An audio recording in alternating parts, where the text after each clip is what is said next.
2024 July.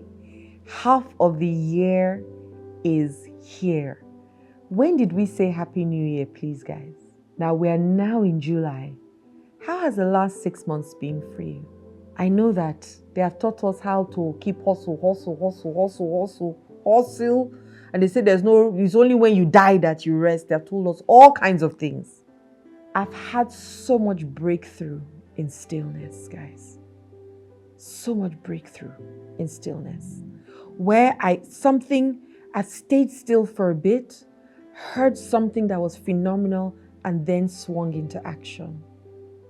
It has been so great. My last 6 months, oh my goodness. I can't thank God enough for all the goodness and all the blessings that have, some of the things that I didn't even write down, because if you hear the things that I've written down for myself that will happen, even you'll be thrilled on my behalf. But some things that have, on top of that thing that when people see, they'll be like, wow, more things have happened that were not even part of that in the last 6 months. And it's been phenomenal. And we're going into another 6 months. And I saw these 4 points that I'm about to share with you that just made so much sense. Because we're so used to, when you see people who are busy, ask them, what are you busy doing now? Nothing. But we're so used to saying busy. People act like, I haven't got any time to see you. Or you know what, I'll check my schedule to see whether I can fit you in. Meanwhile, they're achieving nothing and they're miserable. And I'm sure there's some people who are doing great, but I don't believe in overwhelm. I don't believe in it at all. I don't believe overwhelm is a strength. When you say, oh, I'm just so tired, I'm so overwhelmed, I'm burnt out, and now it's like a badge that we carry on our shoulders. I don't believe in it at all. I believe that you work from a place of rest. I didn't say you didn't work, but you work from a place of rest, knowing everything that happens for you. And if you're like me, or maybe not, but I believe that God has put me on a mission, and that mission, He will be the one to guide me to make that mission accomplished. And then I've also put myself on some mission, so we're co-creators. There's certain things that I said to God I want to do, and we're doing it together. But I sit down and say, what do you think? This is what I have a conversation with God as though I have my MD CEO sitting in front of me to run my business. I've never run a business before. Never. But I started to learn. I started to learn different things. And the first thing I learned was that when you do, there's nothing like failure. Nothing. Even success. Everything is a learning. There are certain things that I would do more of that would go well. There are certain things I would do less of that may not go the way that we want it to go. It doesn't mean that I failed or it failed. It just didn't work in that season. I could do the same thing in another season that will work. So I started to remove the pressure and the stress of what everybody felt success was. What are your numbers? That's what you hear people say all the time. What are your numbers? Because the numbers is the game. Yes, numbers are good. But what is the intention first? What is your first intention? When you're talking numbers, I say that I want to raise 10 billion wholesome, fruitful people. That is numbers, isn't it? But I add starting with one person at a time. Because there's no pressure. This business will outlive me to my 10th generation. And maybe further than that. It would outlive me completely. 20, 30 generations from now. Well, the business will still run, right? And it will run whatever way then. It will run then, the way I'm running it now. We're now in the middle of the year. There's some things that you need to stop doing. I know. There's some things you've got control, you've got to let go of control. And come into that space of allowing. There are 4 levels of consciousness. There's the first one, to me. That's a level of consciousness. And that level is that you blame everybody else for the situation that you're in. That's the lowest level. And a lot of people are in this level. If you spoke to 1,000 people, 800 or 850, maybe 900 people will tell you that, oh, this thing that happened, I can't do this because, oh, I would do it but, or when I get here, I would then be. Those are the words that I hear people say all the time. However, there's the next level. And the next level is by me. So things are happening by me. And a lot of people who are going into the personal development space and a lot of entrepreneurs are in this level of by me. If things need to happen for me, they need to happen by me, right?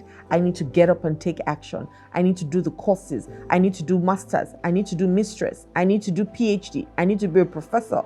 That's so things, I need to start the business. I need to take action because that's what everybody's saying. Be persistent, be resilient, be disciplined. So that's taking you to a level of by me, which is great. But by me has a lot of struggle in it as well. A lot of struggle because there's also a lot of control. You need to do things because this is how they say things must be done. And so you're not coming from that place of intuition. This is now with stress and with struggle and with strife. That's the through me. By me, sorry. The next one is through me. The next level of consciousness is through me. And that's where you start to allow things to happen through you. This is where a lot of spirituality comes into play because you know that there's a God who knows and you connect with that God and you know that everything that happens in your life happens for you, right? Everything that happens in your life happens for you, not to you, which is to me, which is the first one. But now you know that everything happens for me, so I'm a victim. You know that I know people look at faith. So there's belief, there's hope, there's hope, there's faith, but there's a higher one which is knowing. You don't have faith that you will breathe, right? You know you breathe. So faith is a lower level of belief, right? It hasn't come, you know it's coming, but there's still am I sure? But knowledge is different. It's the law of gravity. If you climb up to the story building and you fall, you know you're going to fall down. You don't have faith that you'll fly because you know that if I jump off a building, the only place I can go to is down. It's a knowledge. So this is the place where you start to trust God more. You start to ask God for help and support, and you just know that God will come through for you. You just know that everything that has happened in your life has happened for a reason. That there's a fourth level, which is as me. Woo! As I even said it, my hair stood. As me, this is who I am.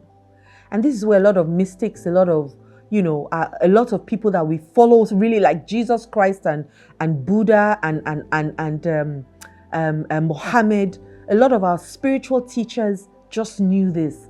Like Jesus didn't have to think, if I break this bread, will it feed these people? He knew that he would feed people because he knew who he was. And this is such a fantastic and phenomenal level to be in. And also, I guess the best, just knowing that everything will just work out, regardless of what it is.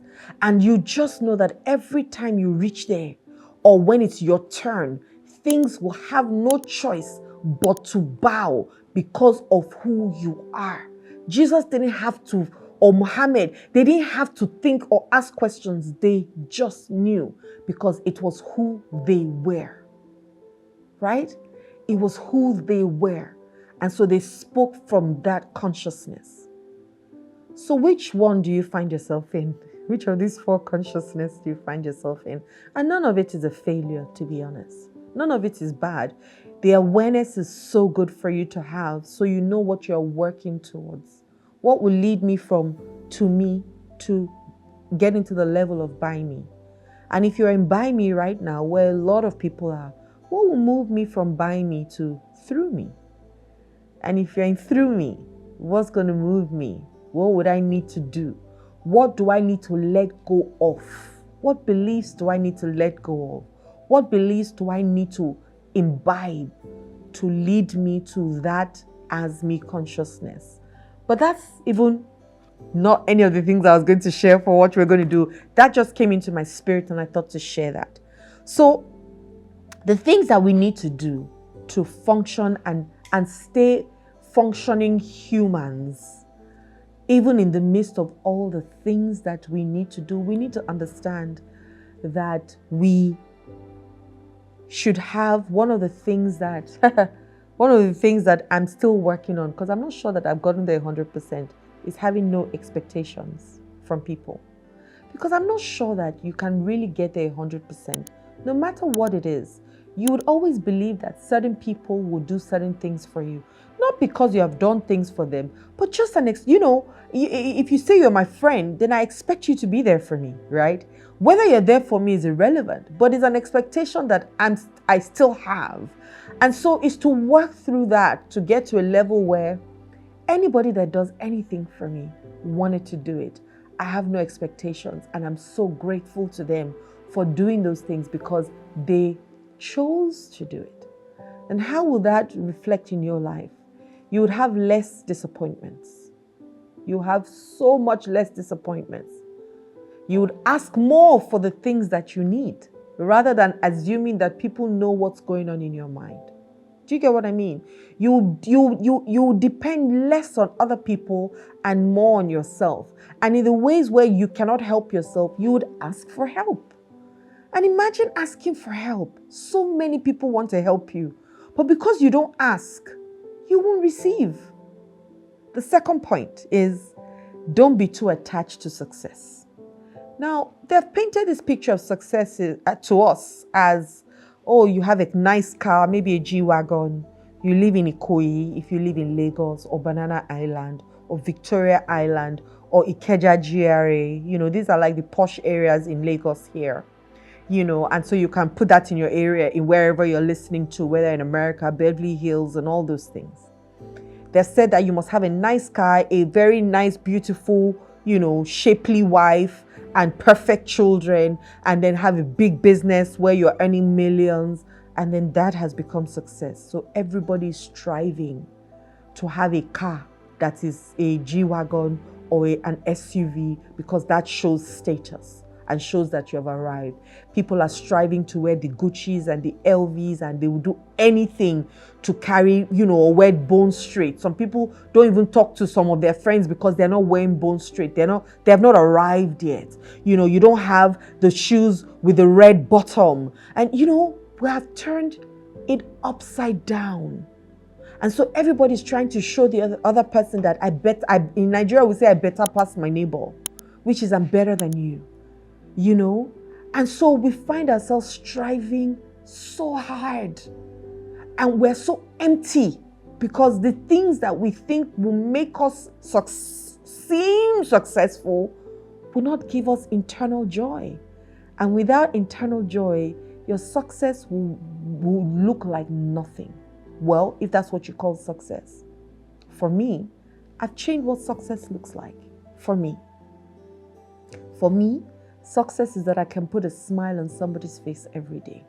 That's what it means to me. A smile on somebody's face. And I can meet people who truly want help, and I'm able to help them. And so that means that I need to keep investing in myself. I didn't say on. I need to keep investing in myself so that I can be of value to people who come to me when they need help. And as long as I can help you and put a smile on your face, I'm successful. That's my success. What is yours? The next point is, do it for the process and not for the prizes. Because a lot of us are waiting to see this car before we feel like we're putting so much work. But what about the process that you've put in place? What about the sleepless nights that you had? What about the long meetings that you had? What about all the things you had to do? Sometimes your children didn't see you for days because you were working on a project that is so grand and will change millions of lives all over the world. But we don't see all that hard work.